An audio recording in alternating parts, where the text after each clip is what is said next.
All right, this is Chapter 3, Choose Your Ancestors Carefully, of David Dark's Life's Too Short to Pretend You're Not Religious.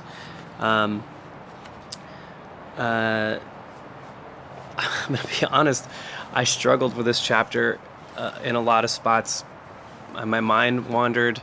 I was having trouble with some of the concepts, but there were a few things that I hung on to, and I think a lot of times the things that I hold on to are the stories and the recollections of stories, which may be the point of the chapter. In choosing your ancestors carefully. There's a quote at the very beginning, at the top of the chapter. It says, "It's hard to overstate how deep the need can get for things to make sense."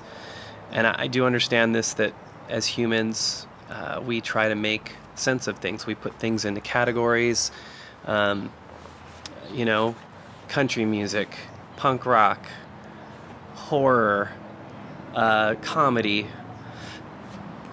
We assign categories to things so that we can understand them, so we can find them.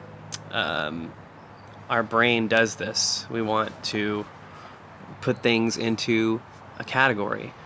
And I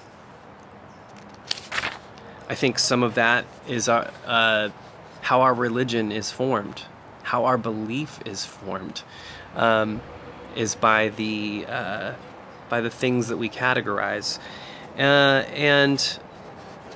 Though I definitely I just had a hard time with this chapter, not because I thought it was bad, or I disagreed with it. It's just there was a lot in there that I wasn't totally, I don't know, maybe I wasn't getting it. What I did get were a few things that I underlined. So it starts the chapter with a description of a Saturday Night Live skit with Will Ferrell. Basically, he's on the set of a morning news show. The show's teleprompter goes out, and they devolve into like a Lord of the Flies type situation where everyone is, just total chaos. And then the teleprompter comes back on, and they have to kind of recover from that. When the teleprompter goes off, or when things aren't going the way you expect, what is it that we revert to? And the things that maybe we hold most true are the things that we revert to. And so, like in this situation with the COVID-19, the virus, the whatever is going on, the things that we hold most important are maybe becoming more evident. And I think the reason even this book ended up in my hands is because of my desire to know what is the thing that I hold most important and most dear. My family, my friends, the work that I do as a teacher, making music. Those are things that I hold very, very dear. My beliefs, my beliefs about God and the world. I think those influence what I do and why I do it. Why I do the things I do, why I repeatedly do the things I do. So anyway, there's this thing that he posted after that little story. The heart of any sham is a desire to be social, an easily deformed one, but a desire nonetheless, a desire to be a part of something instead of feeling alone and apart from everything and everyone. And in the quote here, it's a sacred longing and must not be despised.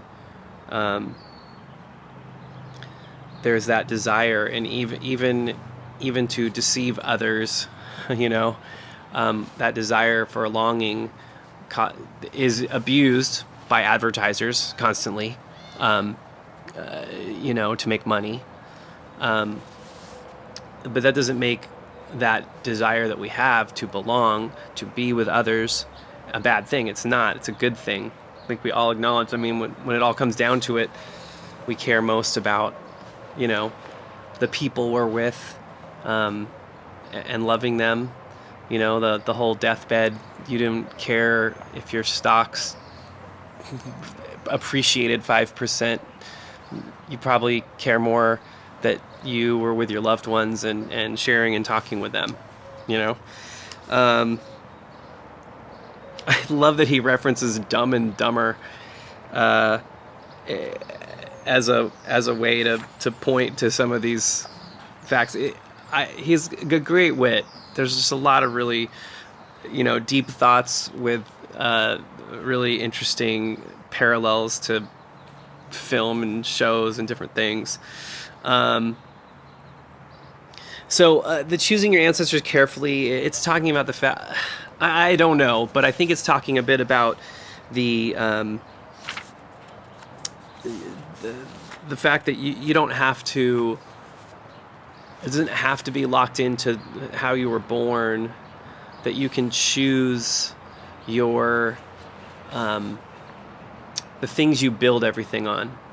Kind of the, you know, what you put in is what comes out of the, you know, what comes into the heart comes out the mouth. That's not it.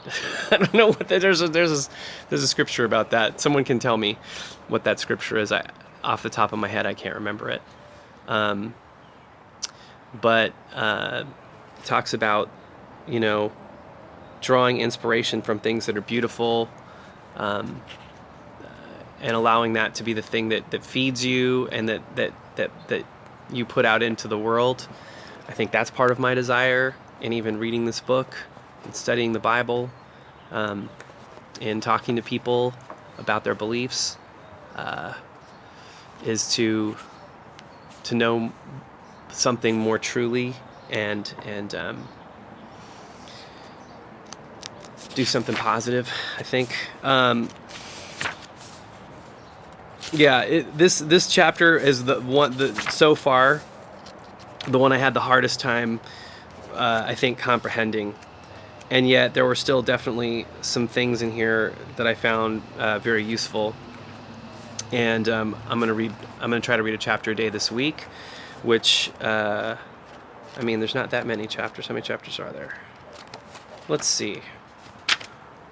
There are 9 chapters. So I'm at chapter 3. So 1, 2, 3, 4, 5.